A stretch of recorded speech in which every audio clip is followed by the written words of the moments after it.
Good morning, everybody. I'm Alex Nichol. I'm going to be chairing this opening session, which I think really is kind of going to be setting the parameters for the future sessions. And we have three speakers in it. First of all, Colonel Tim Law, then Mr. Jesaji Odedra, and then our own Ben Barry.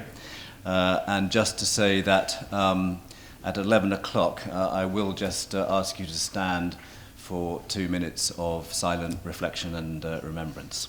So without further ado, let's get straight into it with Colonel Tim Law. Good morning, everyone. Thank you for coming along. Because my title, as you can see on the screen here, is AD Concepts, it doesn't just mean that I'm the only person in Army headquarters that's allowed to have any ideas. And in fact, as you'll hear soon, I probably don't have all the ideas. I certainly don't have all the answers, and we're very keen to engage with the widest possible community in order to get them.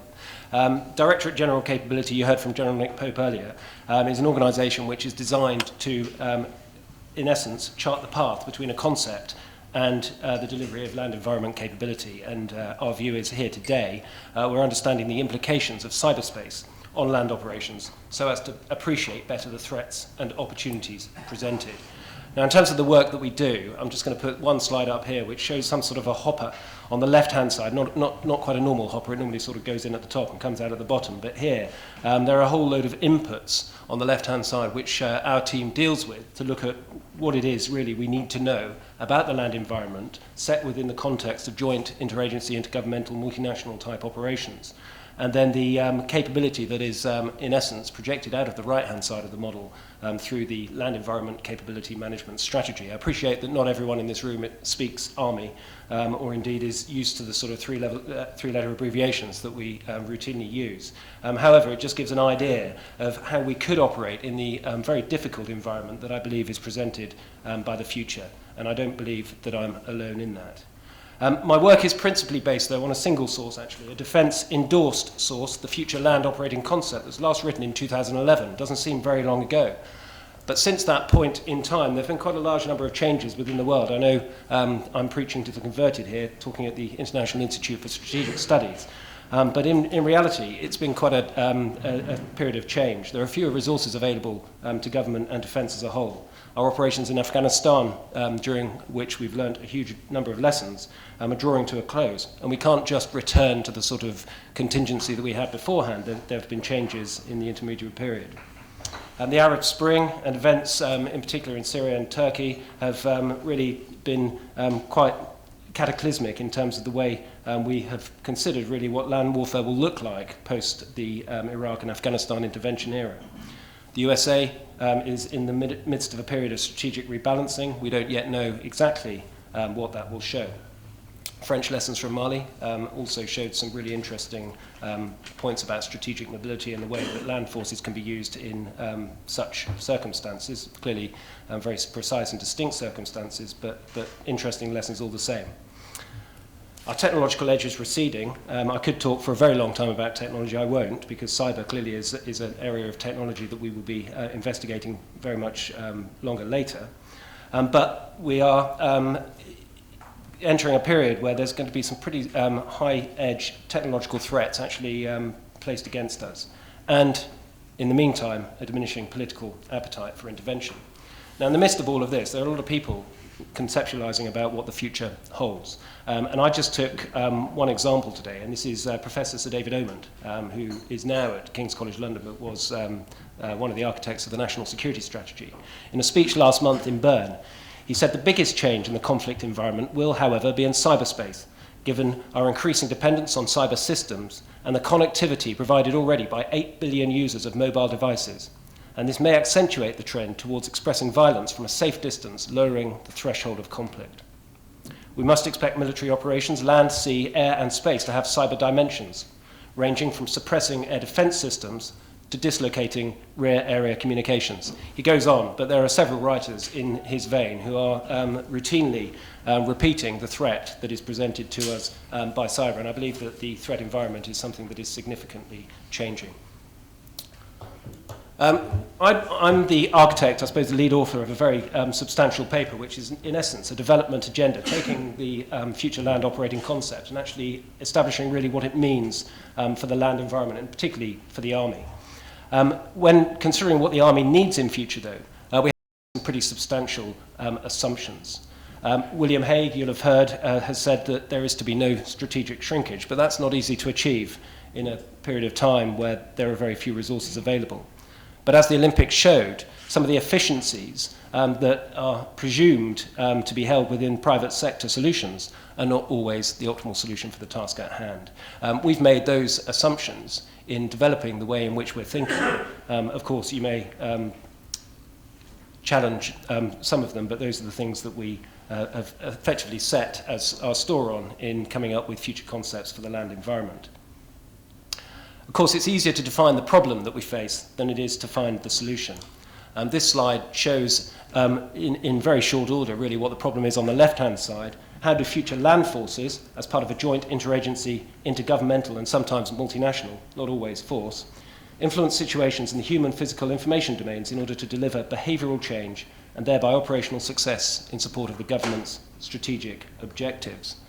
And really, we're looking at the solution being something akin to the right-hand side there, and I'll come up with a slightly expanded definition of that later on.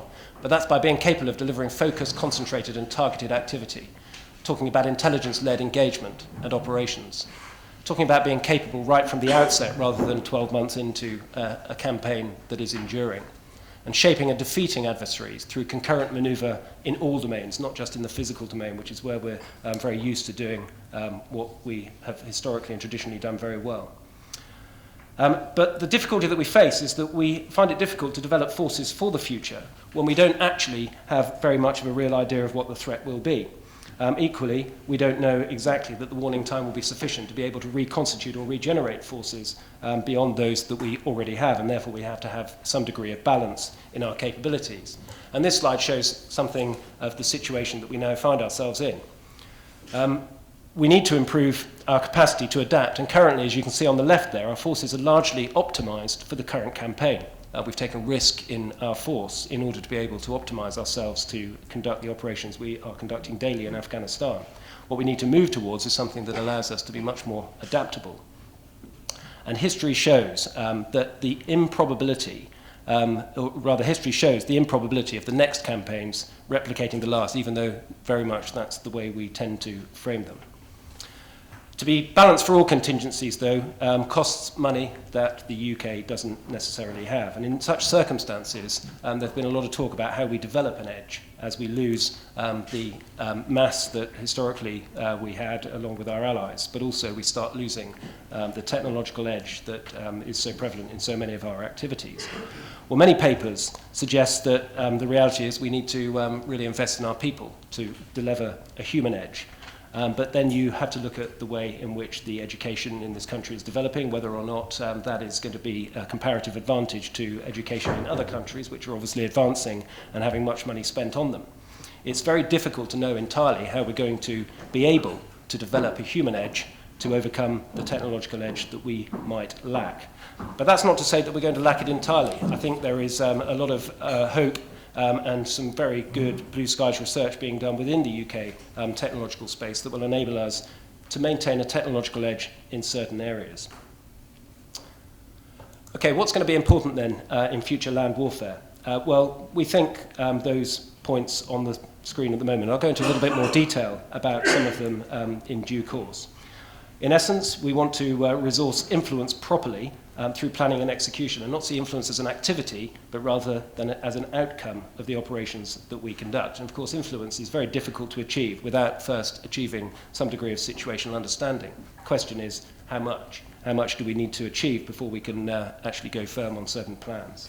We need to be maneuverist across all domains. That's the physical, the cognitive, and the virtual domain, and not just the physical domain. We have become pretty good at understanding physical terrain over our geographical mapping services for 200-300 years. We're getting much better at understanding human terrain. I would argue that we're not as good, or anywhere near as good, at understanding the nature of the information terrain that we face, that we really need to be. We will in future because we have legal constraints potentially placed upon us, but also because we have a lack of acceptance, I suppose, of casualties at the strategic level to commit only when we're confident of success. And that might redefine the balance between what we call shaping and decisive actions. It may be that we commit forces only to the final act when we're relatively certain of their success, and that is something of an Eastern philosophy which I think we would potentially do well to learn. We need to invest in education over training to create agile and adaptable leaders, trying to create that human edge.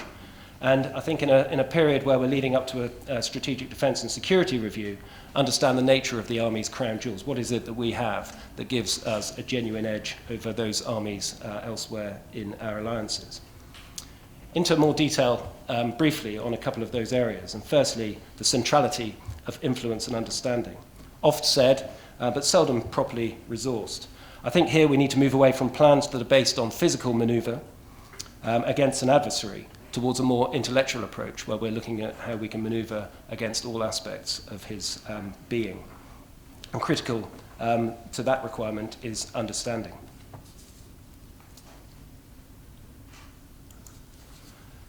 Second, we talk a lot about mission command as a philosophy, and we fail always to deliver it to the degree that perhaps we should. That may not be necessarily our fault. It's very difficult to achieve tactical mission command when strategic long-handled screwdrivers are potentially being wielded. But in order to improve tempo, we need to try and work through the complexity of all those environments and give our junior commanders the ability and the freedoms to do the job that they have been trained to do. Next, as I said earlier, we need to consider really what we mean by decisive. The traditional view there, very much shown top left, that close combat against enemy forces, and of course that will still be required in the future operating environment that is envisaged not just by me but by pretty much every commentator that looks into this area. But perhaps a more novel view on what is actually the decisive act. At what point is it that we start winning and an adversary starts losing? And what is it that we need to resource in terms of our capability in order to make the right investment decisions? Next, for what purpose do we need people able to apply intellect to the problems they face, and particularly when the threat, the situation and the environment cannot be predicted in advance? At the moment, people are probably receiving 2 or 3 years warning of the fact that they might go on operations in Afghanistan, and they can track what's going on in theatre. There's very good mechanisms for doing so. But in future, we'll have much less notice. We won't know where it is we're about to go. And in those circumstances, as you can see from the quote at the bottom, which was made by someone in a question at the Russi Land Warfare Conference this year, education is what you wish you had when you encounter a situation for which you have not been trained. I'm not talking about the 3 R's of education here, but really about developing a generation of soldiers who think deeply about their profession and want to be absolutely oriented to the situation before really they know entirely what that situation necessarily will be. As Secretary of Defence Gates puts it in this presentation, our system does not really always encourage innovation and initiative. Clearly he's talking about the US military here, but the reality is largely the same. If you accept what this quote says, and I hope you can all read it, our culture would potentially need to change along with that of the United States. This was a speech he made to West Point graduates late in 2011, and I very much recommend it to those with an interest, because he made some very valid points in a whole load of other areas. But the key thing, I think, is that bit at the bottom. The Army will become more adaptive only when being adaptive offers the surest path to promotion. It's even more eloquently, perhaps, put in the quote that I've just now put on the screen by an academic called Milan Vego, who wrote recently in an American publication. I think probably best that you read that rather than me trying to and failing to convey its meaning. But it's all about creativity and the requirement perhaps for that. And it doesn't always, we don't always make it easy for people to be creative in the way that we manage ourselves.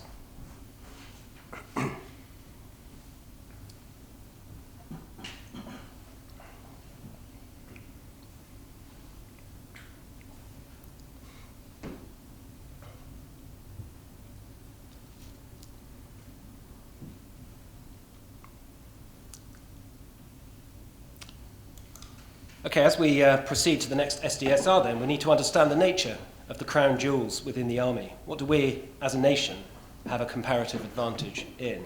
And I would argue that there are a number of areas that we are particularly good at and can offer a great deal to NATO. For a start, command, moving on to early entry force capability, which includes special forces, not part of the Army or effectively fed from the army, but not necessarily part of it.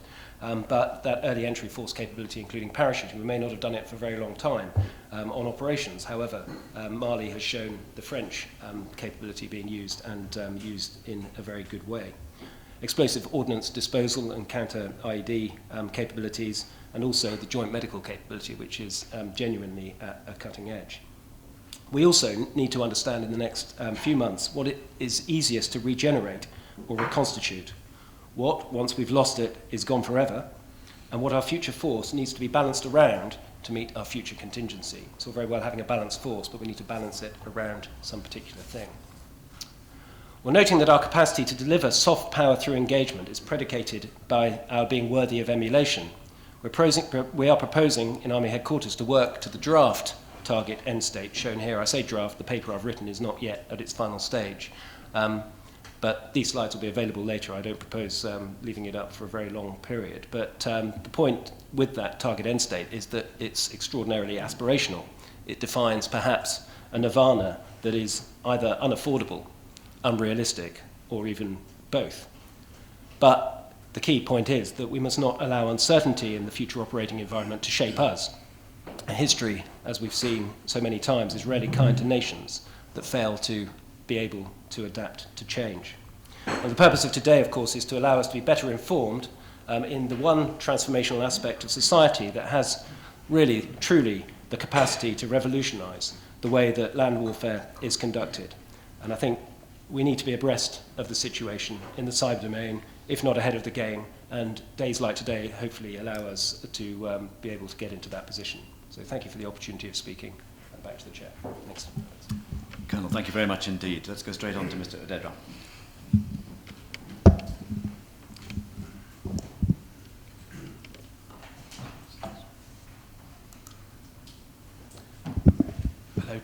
Hello, Jess Odedra. Hello, my name's Jess Odedra from the Doctrine, Concepts and Centre, and effectively I've been given this task of writing a cyber primer for the last sort of 6-7 months.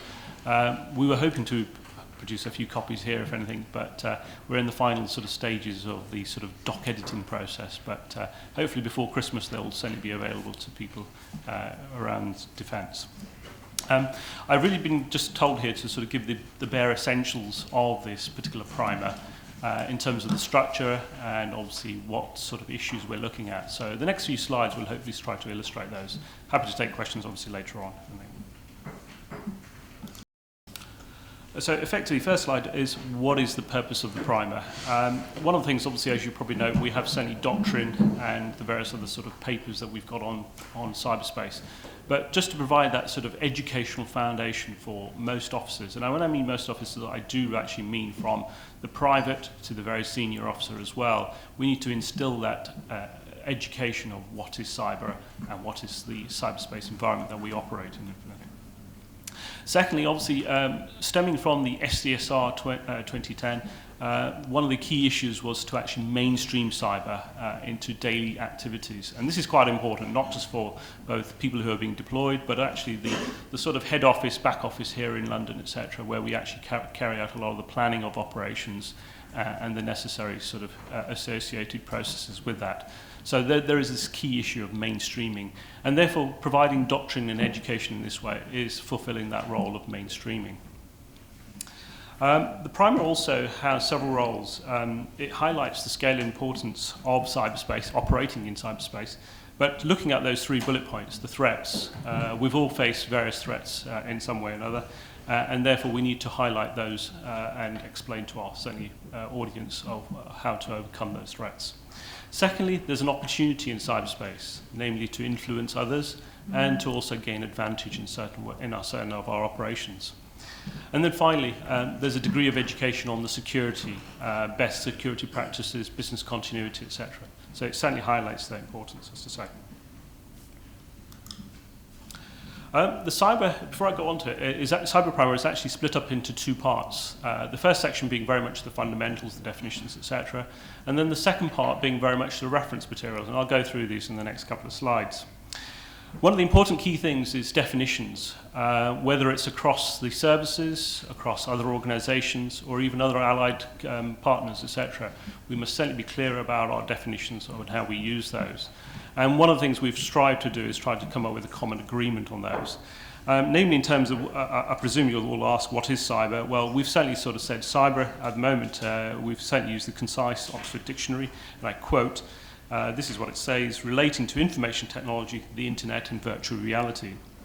We go a bit further in terms of doctrine, and we've actually laid this out, and I have to, sorry, I'm actually reading from this because it's very important to get this clear.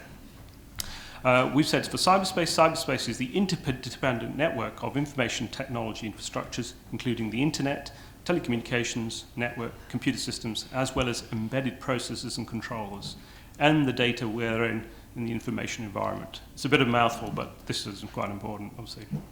And then in terms of cyber operations, it's the employment of capabilities where the primary purpose is to achieve effects in and through cyberspace. And that's important. We are trying to achieve a different military effect here. The primer also moves on to what is Defence's role in that, and that's under the program of the Defence Cybersecurity Program. Effectively, this has 4 big areas that we should all consider.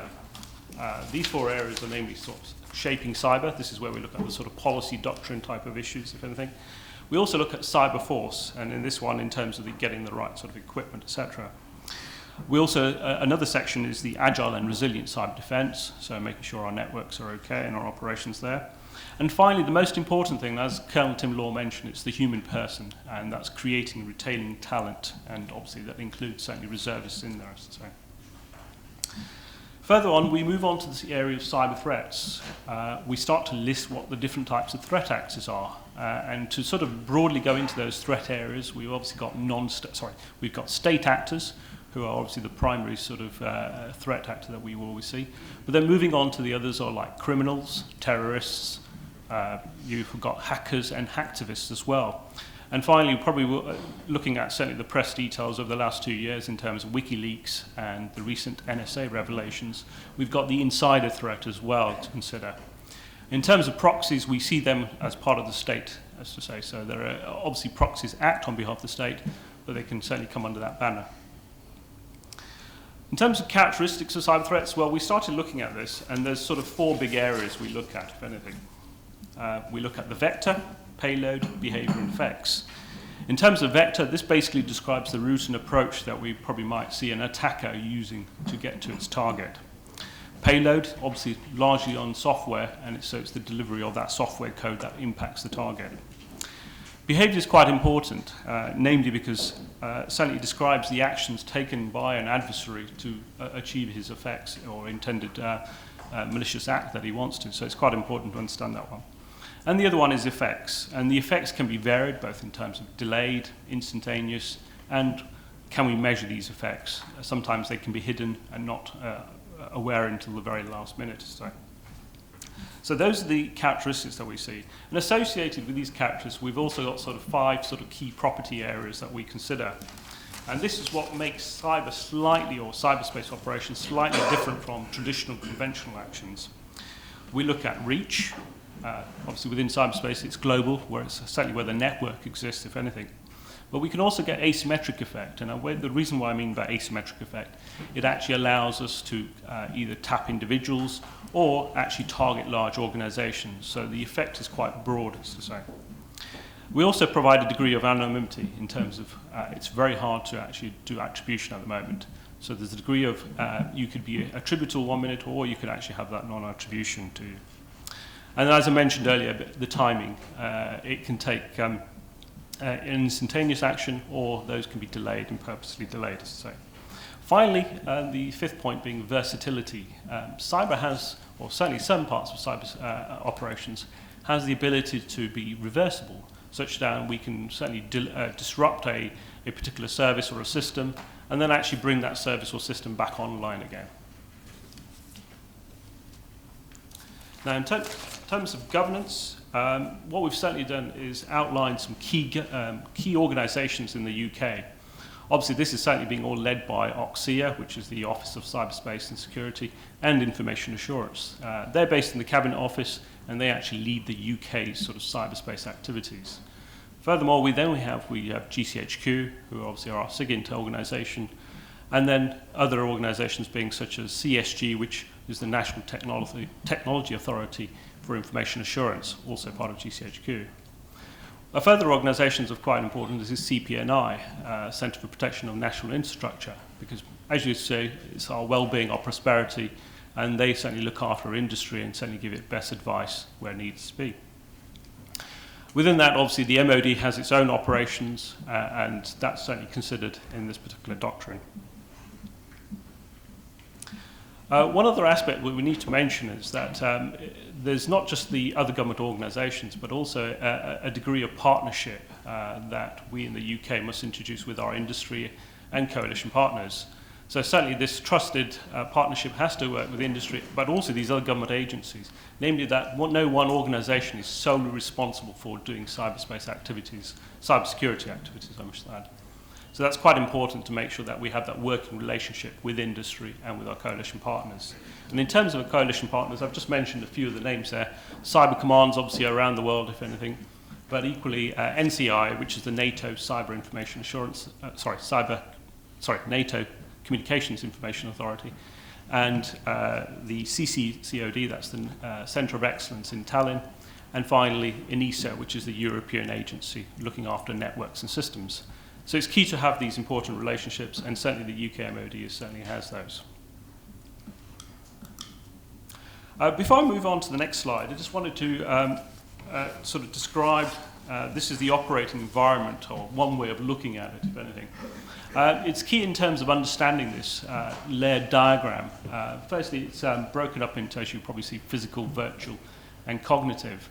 But it's those other layers next to it which we all need to understand, because that physical layer, that's where I've sort of put real network, etc., is the ones that certainly commanders will need to understand, because that provides the jurisdiction in which our operational area can be sort of allocated to.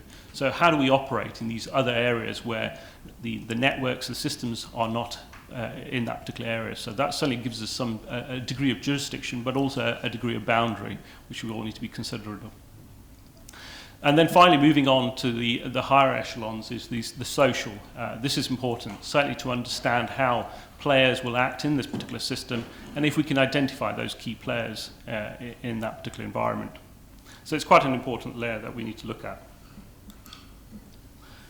So that goes into the operating environment, and when I mention the operating environment here is really we've looked at sort of how do we integrate that cyberspace operating environment with the other traditional sort of environments that we see of air, land, space, and maritime. And so that's quite important there. But one other concept that I want to bring to forth is this idea of near, mid, and far. This is essentially of how we describe that particular environment. Near being very much the commander's ability to control and assure, or certainly have assured access to, in terms of the systems and networks. So that's very much near. The mid being those where he doesn't have control or assurance, but are provided on behalf of a third party, namely a, antivirus vendor or a security operation company of some sort. And then finally, it's the far, which is where he doesn't have control over this.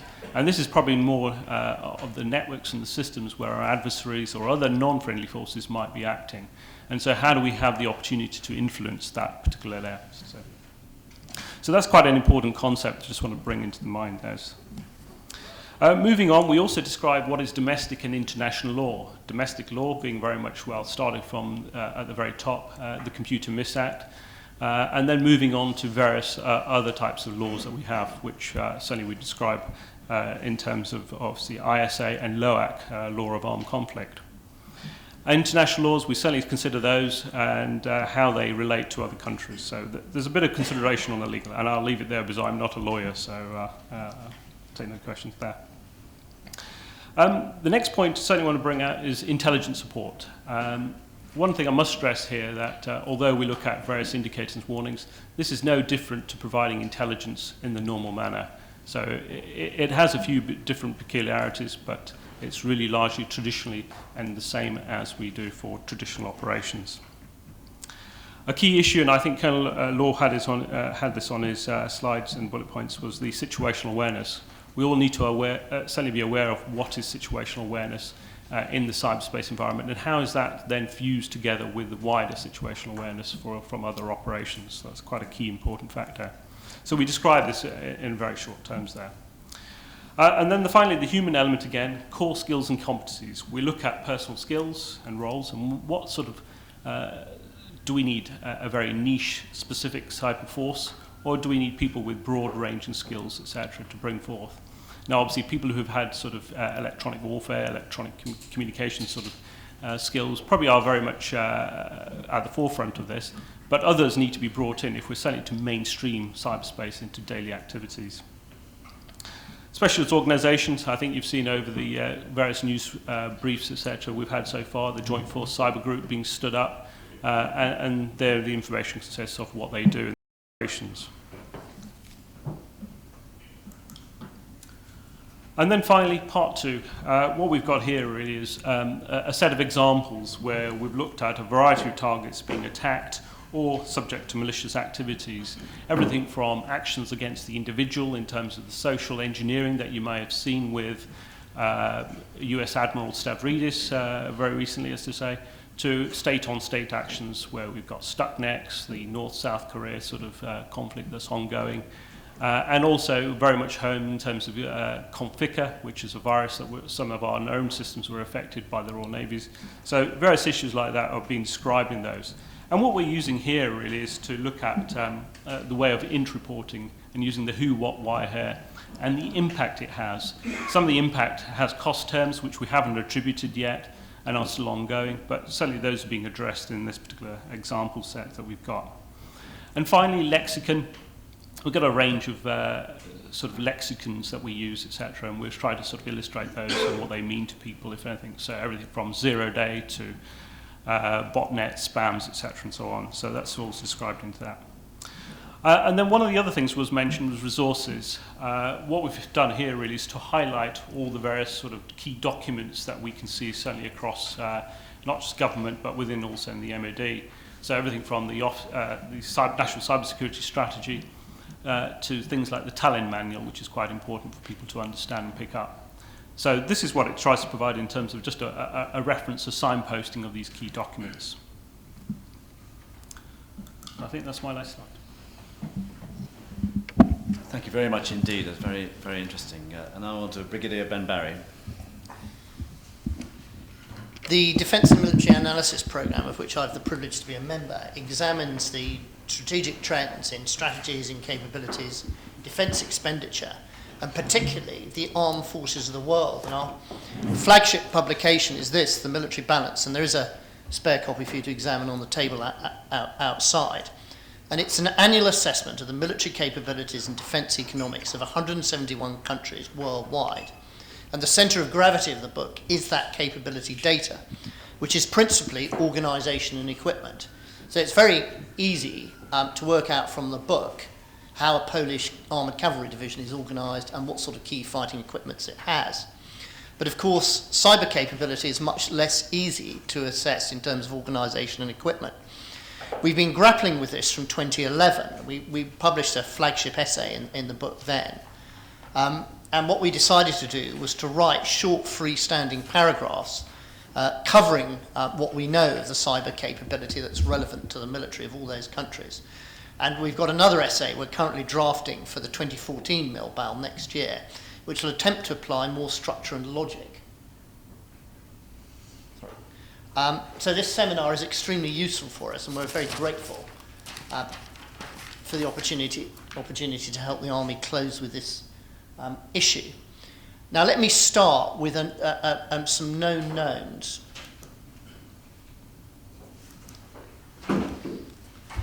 It's worth scanning that. I should add that certainly this set of PowerPoints will be posted on the ISS website as quickly as we can from tomorrow. The top blob is those that we listed in this current military balance of having some sort of defensive cyber capability. Because there is a kind of hierarchy. Has a country got a cyber policy? Has it got a defensive capability? And a defensive capability, probably needs some sort of cyber defense operations center, maybe a military computer emergency response team. then has it got a policy to lever the offensive use of cyber, and do we know it's got any capability? Now that's a very small set of data, but we can go on and start making some interesting deductions. But the next small piece of data is this.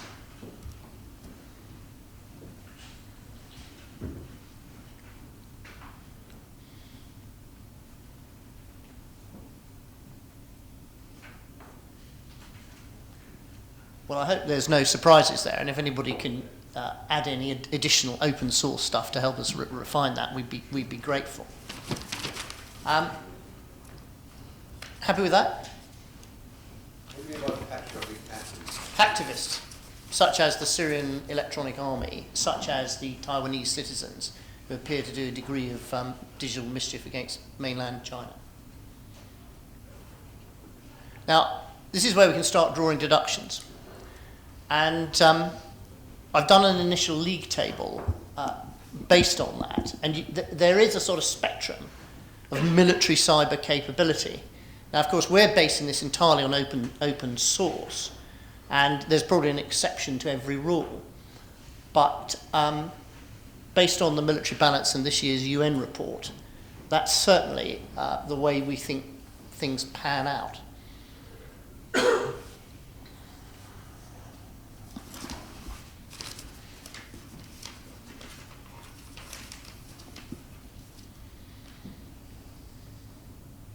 Happy with that?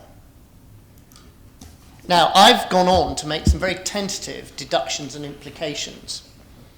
The first one, I think is verging on a blinding glimpse of the obvious. But we see this with conventional military capability, and those of you, many of you I suspect, who've been involved with building the Afghan forces under fire, have seen the way with the army and police, levels of literacy and numeracy have been a bit of an inhibitor on growing the capability. And it's even more stark when you look at the Afghan Air Force, whose full operational capability isn't likely to be achieved before 2017 because of this. Now, clearly, as we've already mentioned, there is a cyber dimension, for example, to the frozen conflict on the Korean Peninsula, potential flashpoints also between Iran and its regional neighbours and Israel. And quite clearly, if you're a state whose military policy and military capability is driven by a need to confront Western militaries, or indeed militaries organised on a Western basis, cyber potentially gives you another asymmetric tool that you can add to your other asymmetric tools. But I'm sure you'd all work that out for yourselves anyway. These are blinding glimpses of the obvious, but they come very starkly out of our data. The other point is that if a state is going to take, or a military is going to take its cyber defence capability seriously, it does need to test its cyber defences. So that gives it a limited offensive capability, because it has to employ white hat hackers who may not necessarily be military. They could be contractors or indeed patriotic volunteers. But if you've got to test your defences properly, you automatically have an offensive capability. Now, my second point is something I've got personal experience of. Cyber weapons are being used by criminals. They're also being used by good guys. Last week there was a report of a honeypot operation that used artificial intelligence to simulate a child to attract paedophiles. It's well reported on the BBC website. Now, if that isn't a cyber ambush, I don't know what is. And looking at the weapons that are being used by criminals, they're a mixture of general purpose and specific. General purpose, well, I'll bring you an example.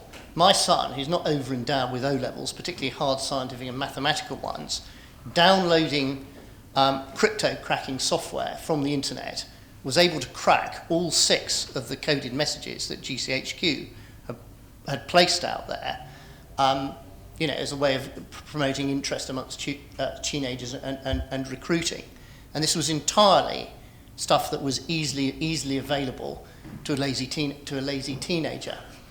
CryptoLocker, which goes into your computer, encodes all your files, and then invites you to pay £300 odd to have them decoded. That's a general purpose cyber weapon. But there's also a lot of specific cyber weapons out there. And again, using the analogy of my luckless teenage son, who's a fanatical player of massively multiplayer online role-playing games, had his World of Warcraft account hijacked and the game's virtual money stolen from it. So clearly, that's a tool that's tailored to the virtual environment of World of Warcraft.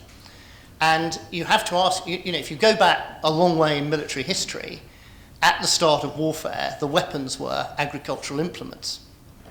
Are we actually seeing the leading edge of weapons being developed by criminals, albeit in a highly Darwinian environment where they're competing against cyber defences, but also exploiting the luckless and gullible and those who don't take cyber defence seriously?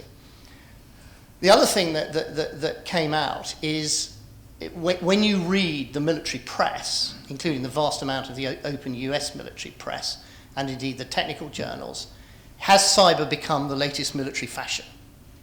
And is industry scenting a gold rush there, where they will quite happily develop military cyber capabilities?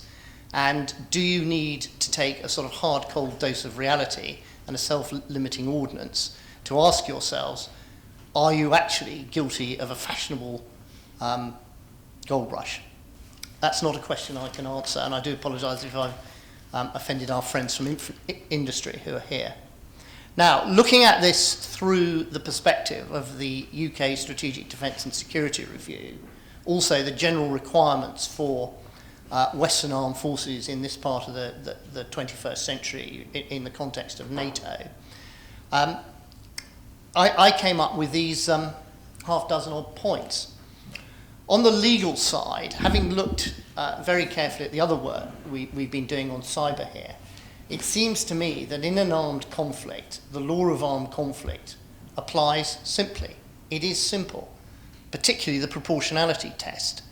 For example, if you're going to do something that runs the risk of shutting down a city's power supply, whether you do that through £1,000 bombs or whether you do it through a cunning cyber tool, the proportionality test and the risk of civilian casualties and collateral damage, for example, shutting down the incubators in the special baby unit of the city's hospital, it's actually the same. It's much more difficult in the conditions of peace and near peace, but the law of armed conflict and everything that goes in the principles and indeed the detail seems to me to apply to the use of cyber in armed conflict. I don't think that cyber makes any of our existing capabilities obsolete. It certainly doesn't make SIGINT, electronic warfare, command and control warfare, or information operations obsolete. And if attacking a headquarters is done best by dropping a £1,000 bomb on it, or indeed fire mission of an artillery regiment, then that's the best way to do it. It also seems to me that military cyber capability is going to be best employed in a combined arms and joint approach. And you actually see this with Stuxnet. If we assume that Stuxnet was a tailored weapon attacking the computers controlling the Iranian centrifuges, it wasn't the only tool that was being used against the Iranian nuclear capability at that time. There was also other acts of sabotage, and in addition there was a targeted killing of Iranian nuclear scientists. Each of those could have been used on their own, but the overall effect on retarding the Iranian nuclear program was greater because they were being used together. I also think that the same principles that we're seeing with criminal weapons will apply to cyber weapons. There will be some that are general purpose, and I can think myself, although it's better that you do it, about general effects you might want to achieve with cyber. For example, shutting down all smartphones within a grid square in which it was advantageous to do so for a short period would seem to me to be an effect that would call for a general purpose cyber weapon. But again, there will be some specific cyber weapons that will also have useful military opportunities, although the cost of developing them is obviously going to be greater. And you actually see this, another parallel was the evolution of weapons delivered by aircraft. Take the Second World War. The bouncing bomb was highly tailored against dams and also against warships at anchor. But most of the damage that was done by Bomber Command was done with general purpose bombs, albeit sometimes with some fantastic precision delivery. Now, my fourth point comes out of this. Whatever cyber offensive capability we have has got to be capable of being employed to achieve effect at the tactical level and being geared into a tactical scheme of manoeuvre right down to battalion and company level. Now, this isn't new either. I mean, it's another example from air power. And we've actually seen, in the case of the British Army and the Royal Air Force over the last decade, a fantastic improvement of gearing between the land tactical element and the air element, but the air power still being capable of use independently at the strategic level. My point about peacetime, clearly there's going to be value in helping allies and partners to build military cyber defence capability, particularly those allies and partners we've got that are at the bottom end of our league table for military cyber capability. It also strikes me there's a comparison with SIGINT and EW in the Cold War. I mean, if you look at what 14th Signal Regiment used to spend its time doing in the Cold War, it used to spend quite a bit of time actually up there on the border listening to Warsaw Pact exercises in East Germany, and there's no secret about this. So whatever military cyber organisation you're going to have, it will need in peacetime to train against representative or potential targets. And certainly, I would say it would need to be joined up with whatever cyber aspect was happening in national intelligence, again, so that it can adapt quickly in war. Now, when it comes to intervention, it seems to me that cyber find and strike capabilities do offer options for low footprint operations. You know, if Mali were to happen again, say in 5 years' time, a UK cyber capability, if it was capable of making a difference in Mali, would be something that UK could offer to help our French allies and the Malian government with. But also, I think that there's another thing that came starkly about looking at countries that seem to be at the bottom of the league table, and also, if you accept my point about there being a relation between human capital and the state's capability in cyber, you could be coming to an aid of a fragile state with a poor defensive capability in general that was being overwhelmed by a state or non-state actor, as indeed Mali was on the verge of that happening to them. But of course, if it's being overwhelmed by a cyber attack, by a country that's more powerful in military cyber capability, when the British force gets there, it might find that the networks, civilian and military, of the host state are pretty shot away, pretty damaged. They might even have completely failed. So does that mean that in that sort of scenario, you, the UK, would need to take with you an extra chunk of deployable communications and network capability just to help the state, and particularly the state military, do its business? So that's it. Great, Ben. Thanks very much indeed. I mean, I think all the three contributions that we've had so far have made it clear that what we're really trying to do is define what we're talking about here. I think that is kind of crucial to a discussion of cyber capabilities in defence. Where cyber is really something that's come out of a different world. Well, it's being used very much in a different world. And I think what Ben has said has really raised the question of, you know, what exactly is a weapon in this day and age, which I think perhaps should be discussed further. I'm going to just raise a couple of questions for our speakers, and then we'll pause. And then after we've paused, I'm going to open it up for questions and contributions from all of you. First of all, Colonel, there was one thing that you said, which you said as if it was a given, but it does seem to be rather relevant to this debate, and that is, you said that our technological edge is receding. You said it more than once, and I wonder in what sense you're saying that. Are you saying that vis-a-vis adversaries, or are you talking about it vis-à-vis the military world and the civil world? And if so, what implications does that have? And I think a related question for Mr. Adedra is, you talked about the need to have partnerships with industry. And I really wonder what industries you're talking about there, because they seem to be perhaps industries that are different from the industries with which the defence world is used to interacting. Thank you, Alex. First of all, a couple of things to point out. The first thing is that, as you'll probably notice, most of my views are not entirely the ones that are my own, of my own volition. They're the views of others that I've coalesced into a particular space. And it's widely written across the Western military that the lack of mass which we've had to deal with over the last century has been compensated largely by a substantial technological edge, and it is generally believed that that technological edge is diminishing in comparison to the potential adversaries against which we might come.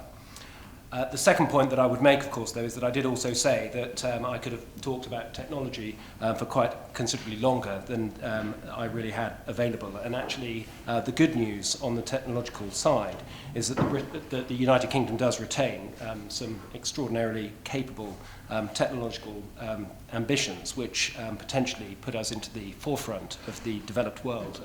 And indeed, this area in particular, and quantum mechanics, quantum computing, and various other capabilities which genuinely have some real potential, are areas where the UK has the capacity to be a lead nation for many years to come.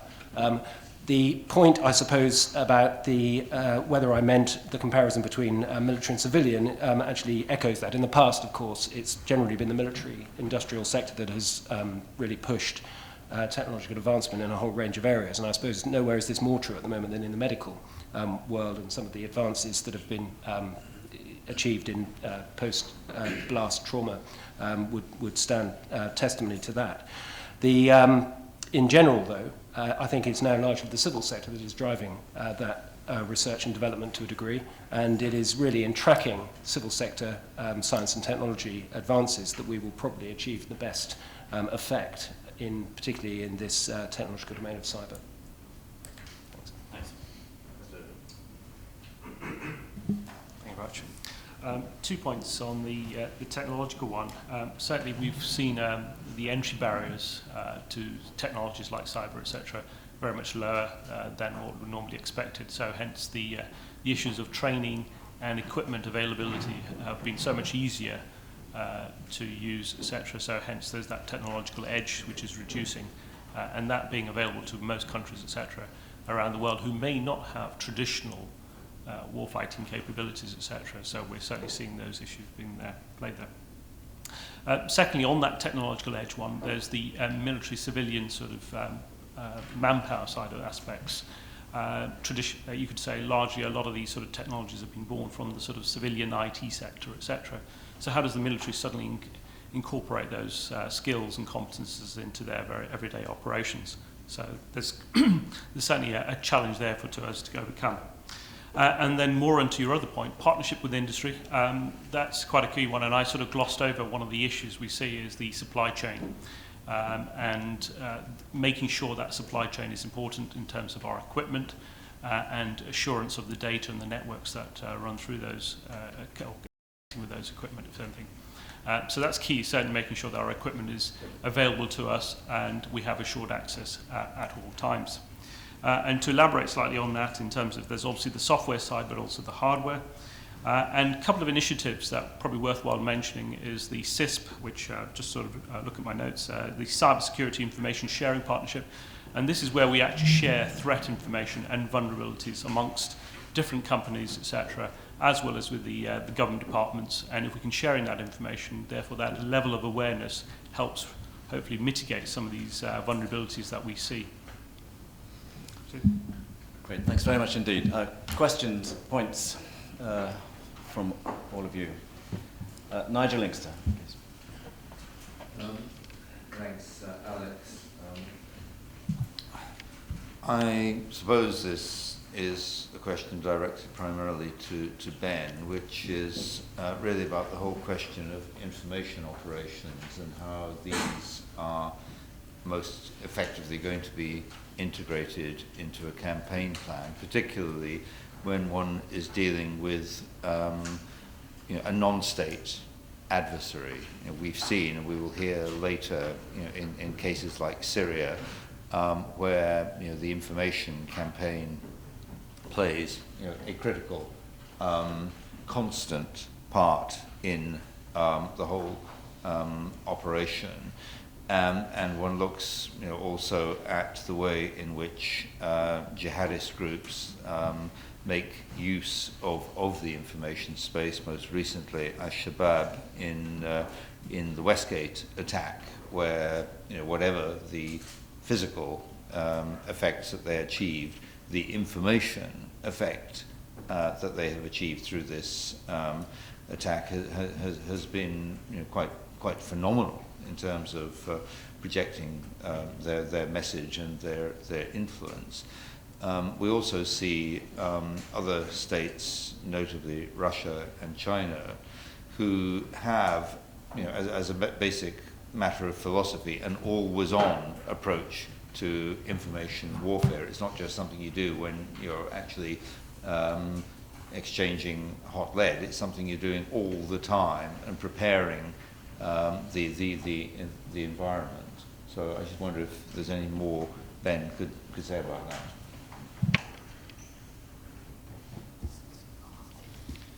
Well, Nigel, one of the things we know is that, or shall I say, it's widely reported in the number of US histories that are now written about the stabilization phase of the Iraq War, that at one occasion, it is widely reported that General Petraeus prevailed on US government agencies to shut down a jihadist website because it was posting the image of the savage execution of a US citizen that had fallen into Al-Qaeda's hands in Iraq.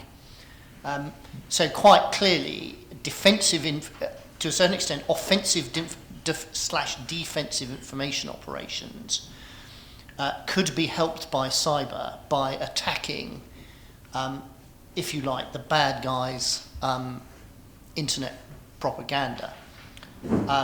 But also, the same way, if you located the server, you could raid the building that had the server in and physically take it away, and probably also then draw out a huge amount of evidence. Another example, which may not have been cyber, but I think is an interesting illustration, is it was reliably reported that when Tripoli fell to the anti-Gaddafi forces 2 years ago, shortly after the mobile phone headquarters was captured by the rebels, the mobile phone network went off the air. It then came back on the air a few hours later, and every subscriber received a text message saying, God is great, long live the revolution, and we've credited $25 to your account. Now, whether or not that was done through cyber, it was a masterstroke, I think, of information operations also driving the operation, because quite clearly someone had identified that building as something to capture early and then use specialists. I'm not an expert on the technologies, but I think things like inserting messages into smartphones in particular geographic areas or in other ways, or indeed shutting down smartphones, are a potential tool for the information operation, part of the operation that cyber might be able to assist with. Thanks. I think our other speakers will comment on that in a minute, but first of all, let's hear from Brigadier Harrison over there. Thanks. Yeah, thanks very much. Having been involved in the information operations business for a bit, I think there's sometimes a danger of pursuing the technology for technology's sake, rather than actually being really clear what the purpose of information operations is. And I suppose you could shorthand that, but I think it's most important to focus in on the ends rather than the means. And I think too often the technology is pursued in that sense. And there was an awful lot of that in Iraq, probably slightly less so in Afghanistan, probably because the technology was less mature in that country. So I think it's much more important to look at the ends and then work out whether you want to use or you need to use a combination of technological and more traditional means of communicating. And traditional can be face-to-face in tribal shuras and the rest of it. You know, that is still information operations. And I think it's important also that your speed of action or reaction is relevant to the threat that you're facing, and also you do need to be proactive in information operations as well. So for me, it's about integration into the wider plan, campaign plan or operation, and then focusing in on the ends rather than the means. Thank you. Compton. Yeah, thanks. And I'm not the expert in information operations in this room. There's many that have more experience than me. But I think the key point is the importance of integrating them at the heart of the tactical activity that we conduct. It's not by accident that earlier on in the slide I said that changing behaviours is the key requirement for us in the land environment. And of course that can be through kinetic or non-kinetic means. One thing I would point out, it's been said of the Taliban several times in the past that the Taliban designs its activity by determining what message it wishes to send and then resources it with tactical activity to support that message. Whilst it has potentially been levelled at us that we determine the activity first and then design the message to support it. And I think potentially we can learn a good deal from that. One of the other examples that we certainly saw in 2008 was the Georgian one, where those were certainly being integrated with the conventional operations that we saw. And some of the information ops, or certainly via cyber, you saw was the defacement of the presidential's website, if anything, comparing the president of Georgia with Hitler into certain sort of pictorial diagrams which were put onto his website. So you certainly see an example of the operations that the Russians allegedly did on that one. So that's certainly an example. And I'm sure when Raphael sort of certainly discusses in his presentation, there'll be examples that he'll draw out from Syria where we've seen misinformation given to either one or the other side, if anything, and whether they've actually come from within the country itself.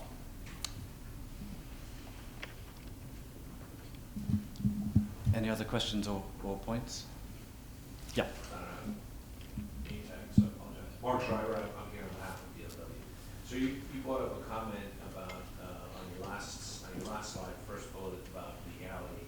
When will a cyber attack possibly rise to the level of an attack? You used an example of a 1,000-pound bomb to take out a power grid versus a cyber attack to take down a power grid. There was a discussion in the past, I believe, from NATO, what constitutes a NATO Article 5 attack on all. And I wonder if you could comment on that.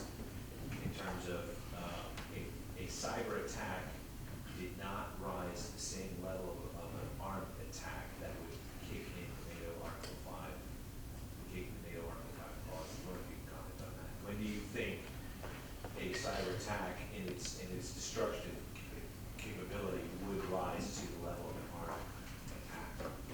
I'm not the best person to answer that. Yeah, let's hear from Eniken Tik, our colleague Eniken Tik. Well, I'm not sure I'm the best person to answer that, but here's the logic right now. And so it has been agreed generally in NATO that Article 5 is applicable in case of cyber conflict or cyber attack. But the threshold is exactly where it stood before. That means a cyber attack only rises up to that level when it results in loss of life or destruction of property that is comparable to a kinetic attack. So in a way, it's an answer that doesn't necessarily satisfy in terms of the kind of current cyber conflict and the whole gray area that we're all facing.